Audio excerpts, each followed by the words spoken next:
So they were wondering where I've been all this time. And truthfully, I've been working. I've been trying to enjoy the fruits of my labor when I could, but there wasn't a lot of time for that. So it was right back to work. We put out an album that changed the game way back in 2011. And it took me around the world, quite frankly, and literally. And it took me out of the classroom. I tell this story all the time, but it was literally because of Black Materia going viral. I was able to quit my teaching job and start doing tours. Right after that, MC Chris called me to hop on the road. I was glad to do that. Next, touring with other folks, doing more and more, traveling and writing. And I knew that I could never, ever attempt to retouch and regain and recapture the momentum and the excitement of Black Materia ever again. So I didn't bother. We did a few remixes here and there, but it was not like we ever had to worry about an actual remake of this game happening. And then it happened. Many years later, we saw announcements, we saw rumblings, we saw rumors, then we saw screenshots, then we saw videos, and I knew that it was real. Because it was real, I knew the question that I got asked every day: would I be going back to the center of the earth? Would we continue? Would we remake? Would we attempt to touch something that I thought was so personal, so dope, and so important? And I didn't know if I could do it, honestly. Then I knew that I had to try at least. We got together with some producers. Lost, of course, was there. Brought in DN3, K Murdoch, Refty, Robo Rob, Kazu, so many talented folks who helped out. And then I went back to find all of the performers, all of the rappers, all the singers that had helped me out with the first Black Materia. And some of them, quite frankly, didn't even make music anymore. They had gotten out of the game for various reasons. They had family. They had dealt with so many disappointments, and they didn't want to rejoin on the adventure for whatever reason, or they just couldn't. And so we had to get a whole new team. There's new performers, new characters. But I knew if I had to do this, then I absolutely had to make it bigger and better than before. So we went to bigger producers, bigger mixing. At the beginning, I mixed this album in my closet. I was in my apartment on some cracked software, doing the most with the absolute least. And somehow we made something special. And I knew that if this was really gonna happen, it had to be bigger and better than before. So DJ Cutman enters, agrees to do some mixing and mastering. We bring in live brass, all types of instrumentation. And finally, it got to the point where I knew this was gonna be just as special, if not more.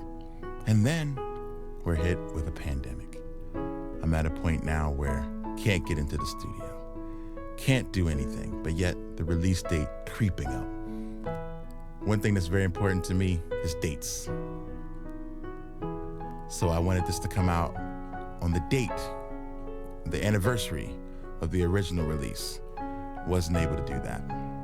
We hit so many snags and started to believe and think that this just wasn't meant to be. Like maybe we just weren't gonna get it done because it had to be so perfect. But then I realized this journey has been so far from perfect for me. It wasn't the story I would have written if I was in control of the pen. I come from humble beginnings in a small town. Well, not a small town at all. In a large city called Philadelphia.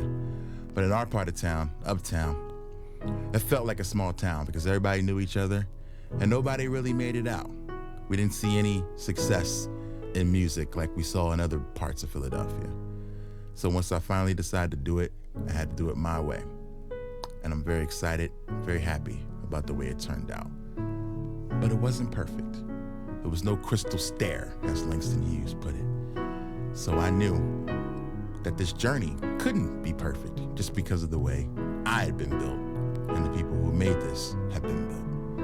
We've seen so much tragedy, so much loss along the way, that it just pushed me and fueled me further to let me know that this absolutely had to be done, because Final Fantasy VII is such an important part of my life, and I feel like it always will be. So fast forward, we're at Tokyo Game Show, and I get an invite of all invites to go to Square Enix's offices. Get to hang out, talk to people who created the game and are working on the new game that's about to change everything all over again. So amazing. Next, E3 comes around and they have a playable demo. They invite me to come in as a special guest to play the demo. And it's unbelievable, absolutely gorgeous, better than I ever could have expected. And I went back home more motivated than ever. We gathered up the troops. I listened to beats. We rewrote, restructured, repackaged, added singers, took singers off, added rappers, took rappers off, and created what you are finally listening to, Black Materia, the remake. I have way too many people to thank, but most importantly, I want to thank you, the listener, because I don't know about you, but I've listened to this album approximately 1,000 times. But my only goal and my only hope is that you, the listener, makes it through this recording one time. So if you're able to do that, then I know that my 1,000 listens were worthwhile. So I just want to thank you for that.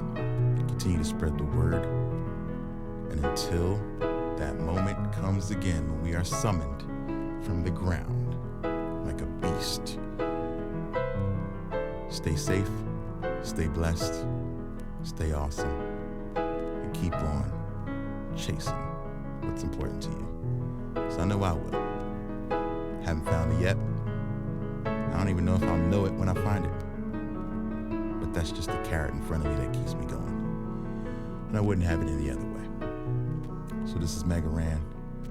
I'm signing off with this very long outro with the age-old ending of every hip-hop record that I ever listened to back in the day, when they would ask, whatever happened to peace? Peace.